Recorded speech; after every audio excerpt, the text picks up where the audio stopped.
What's up, YouTubers? It is Fahrenheit Motorsports here, and today I'm actually going to be swapping out the Takeda intake and I'm going to be putting in the PRL Stage 1. A couple reasons behind that. Main reason, I've talked about it before through some of these videos and through the vlogs. I'm going to upgrade the turbo to a Civic Type R turbo. With that being said, a number of the guys that I talk to recommend that I go to the PRL intake or even back to stock until I get a full tune done. And it's just to help out with math scaling and my air to fuel ratios. I'd rather be safe than sorry. So I'm gonna go ahead and sell the Takeda intake, and I've already purchased the PRL intake. I actually was able to get it used from the Accord X Facebook page. Gentleman on there sold it to me $60. The thing's basically brand new. I swapped it on the system, or I should say I will swap it on to my vehicle here soon. But before I do that, I'm actually going to do a small walkthrough. I'm going to show you guys the Takeda intake, and then what I'd like to do, since I have both intakes, is why not run them and let's just see what sort of times that we can come up with. So I have a little app on my cell phone that actually is supposed to record times using GPS. So we'll see how accurate it is. But I want to just take a look and see if it's a noticeable difference running from PRL intake to the Takeda intake, and see if there's anything else that you guys or myself notice during this process. So, I mean, like I said, since I have both intakes here with me, might as well do it, right? Before I ship the other one off. So let's get into looking at the Takeda intake. Once we go through it, I'm going to go ahead and take it off. I'm going to install the PRL intake, and then we're going to run them. So we're going to figure out what times we get. I do have a little bit of a time crunch because I do have to get this Takeda intake boxed up and packaged like ASAP because it's got to be shipped out. So in the meantime, let's run through this quickly and let's see if we notice anything here. All right, guys, so real quick, before you guys get into watching the actual runs, I kind of screwed up. I had some technical difficulties and I was only able to record one of the Takeda runs. So you have that last run, the quickest time that I was able to get. You guys are going to see that on the video for the Takeda intake. Other than that, the rest of it's PRL. You guys can still figure out which one works best for you based off of these numbers that are shown here. But I will tell you guys going forward at the end of this video or towards the end of the video which intake I think works best.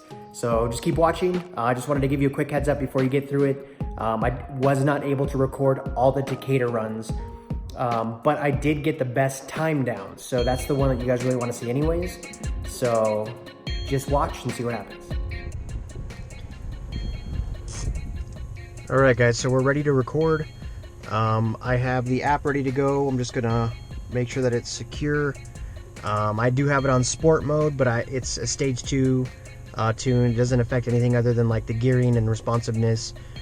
And this is with the Takeda intake. So here we go. As soon as I get to 60 miles an hour, I'm just gonna slow it down. I think the app is gonna clock it for me. If you guys can see here, it's got time, it's got max speed, and it's got miles per hour. So all I gotta do is punch it. All right, we're ready.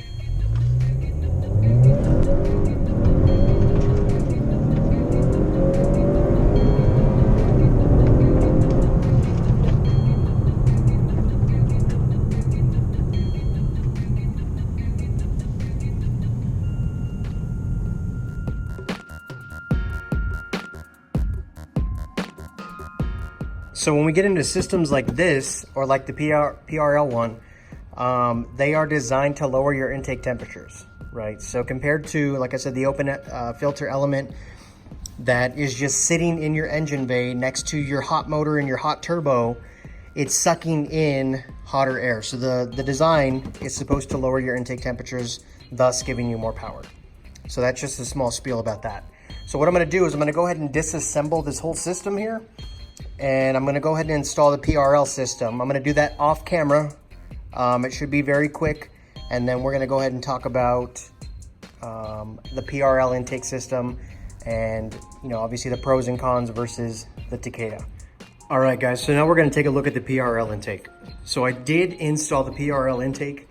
As you can see, it's a simple design. It just comes with this intake tube on the inside. It is like a hardened plastic material covered by this exterior. It comes with 2 basic clamps. It comes with this bracket right here so that you can insert the jet valve, a clamp for that right here, and everything else is basically stock. You take off your stock box right here with the clips, put in the supplied filter, and you are ready to roll.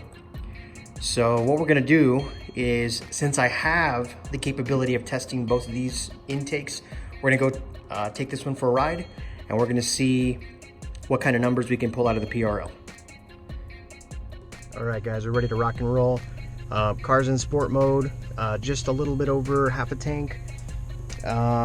Previous 0 to 60 with the Takeda intake was 6.1 seconds. I forgot to record that time, but we do have the PRL intake in there right now. So we're just gonna give it a launch and we're gonna see what happens. I'm just gonna punch it. I'm not gonna roll into it and then throttle up. I'm just gonna go wheel spin and everything. There is no VSA turned on right now with the K-tuner. So this is basically just stage 2. So we're gonna run it right now. We're gonna catch 0 to 60 on here. Once I see probably 65 miles per hour, I'm gonna just shut it down, which will be at the end of this empty road here. So let's go.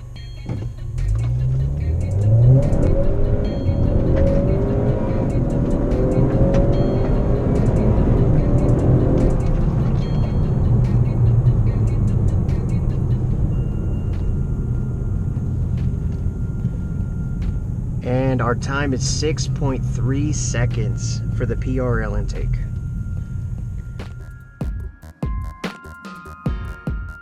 All right, boys, we're about to do run number 2 with the PRL intake. This time I'm gonna build some boost. So I'm gonna launch it at 3,000. And that's pretty much it. Same specifications, same setup as the Takeda that just ran the 6.1 earlier. We're at 6.3 now. So let's go ahead and start the app and get it ready. Okay, we got the beep. So I'm gonna build boost to 3,000 and then I'm just gonna run it.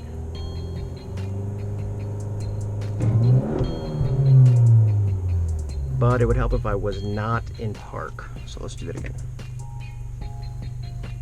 All right, here we go, boys.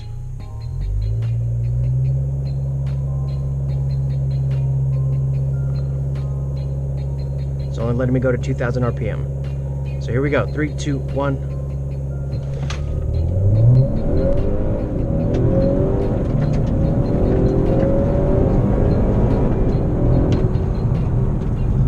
Woo!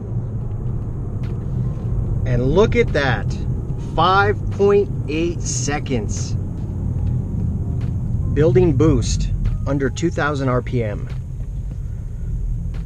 So I brake boosted, basically put my foot on the brake, foot on the gas. It would only let me go to about 2,000 RPM and just release the brake, full-blown gas.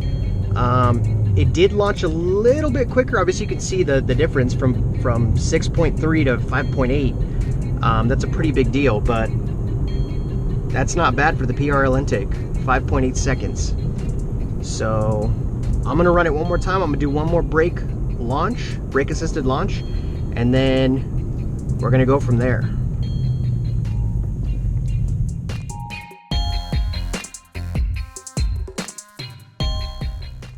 All right, guys, one more launch for the PRL. This is launch number 3. The second one actually yielded us the best results. 5.8 seconds, as you can see here. We're gonna try to beat that. I'm gonna build the RPMs again. Probably to 2 is what it's gonna let me do. This time I'm in drive, so we don't gotta worry about any mishaps. And we're just gonna launch it, boys.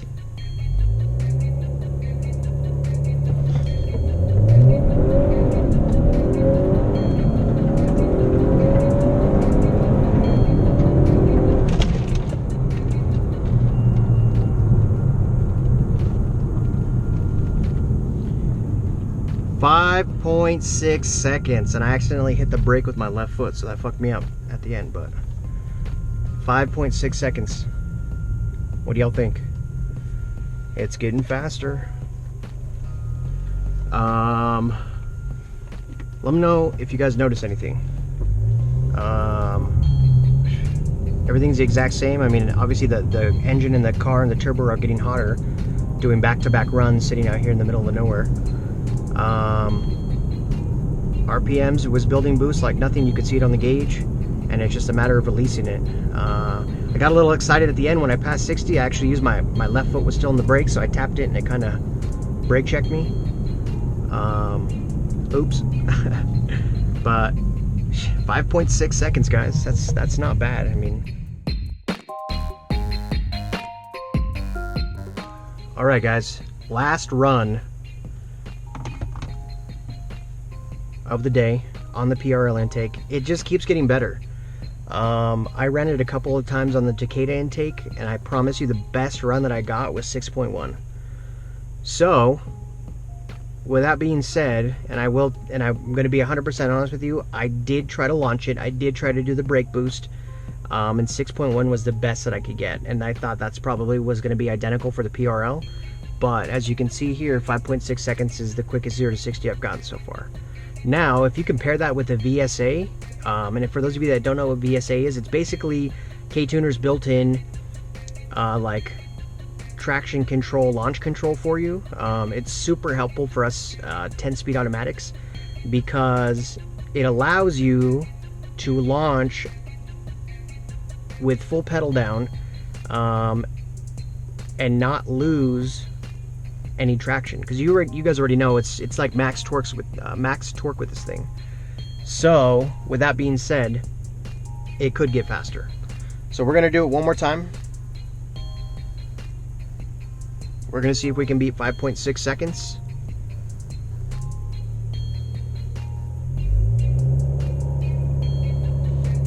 Here we go.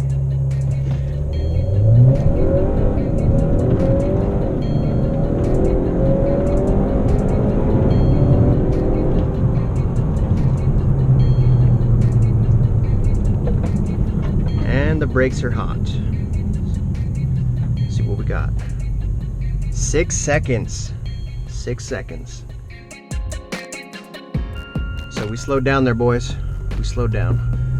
I'm gonna chalk it up to the car being hot, turbo being hot.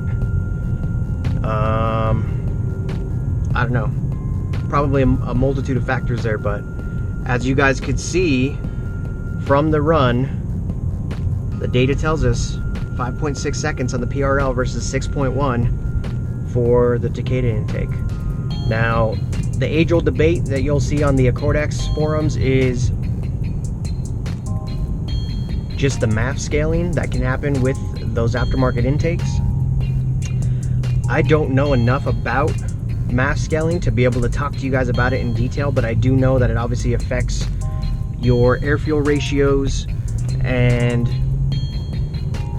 obviously when you affect your air-fuel ratios, your car is not going to run at peak optimum performance. So that's it, guys. That's what I have for you so far for the 0 to 60, and we're just going to take the car out for a little bit. We're going to let it cool down, and then I'm going to take you guys back home. We're going to talk about this a little bit, and we'll go from there. Hopefully you guys enjoyed that. So we're just going to talk about it now. Might as well talk about it while the car's cooling down. What do you guys think? Put it down in the comments. Let me know what you guys think. Was it the most accurate runs? No.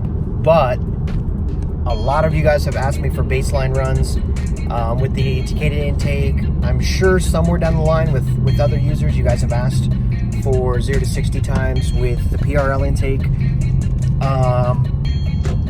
Personally, when the PRL intake came out, I didn't know, and this is just me being an arrogant end user, I didn't think that it was going to perform very well. I mean, how could it? It's a tube with a filter being changed. Everything that I've ever learned ever since I was younger tells me that you put on a cone filter and some sort of short ram intake, that boom, you got instant horsepower. But This test showed you that the PRL intake actually got better times. Over and over. It did it over and over. I mean, there's no way to dispute that.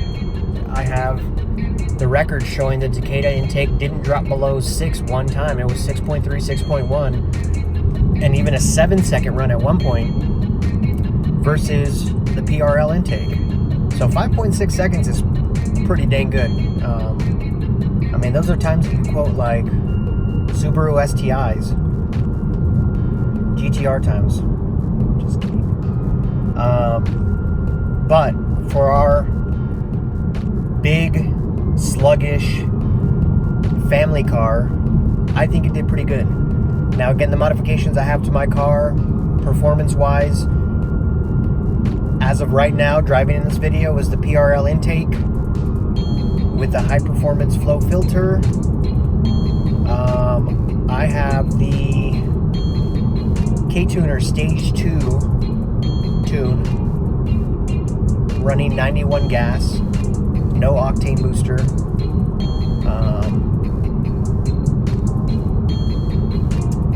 I have a straight-through exhaust, but again, modifying your stock Honda exhaust is not going to make a huge difference. It is pretty decent with exiting the exhaust air, so it's not like there's back pressure or anything like that. The only change was legitimately the air filter. Now, I told you guys before, if you guys visit the AccordX forum, there's debates all the time about changing your intake system. The guys that are in the know, that actually tuned cars, that actually see the data, will tell you that some of these drop-in filters, like the K&N or the engine intake, or even this Takeda intake, is actually going to change the way that your car intakes air, and it could be for the worst way, for like a bad situation for you guys. Like I said, I don't know enough about it to be able to tell you or to speak to it. I don't have a way to measure any of that. So you take a professional's word when they tell you something like that. Sure, listen. I went against my better judgment when I ordered the Takeda intake, and I was like, shouldn't make that big of a difference. I'm just going to order it anyways. When I ran the intake, I mean, it ran fine. Compared to stock, I thought it ran fine. I didn't have any issues with it, no hiccups, anything like that. And it definitely sounded better. Not as loud as maybe like an open, exposed element filter, but it definitely sounded better. If you're trying to get better performance, just like the performance guys have been trying to tell me in previous posts or conversations, stick with your stock intake, or go with PRL intake.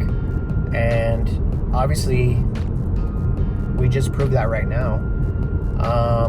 If there's other baseline runs that you guys want me to do, let me know. I could probably throw back on the stock intake system and run it for you guys and let you guys know what the times are with that. That just seems like a little bit more work. Maybe another video I'll do that. We'll do stock versus PRL.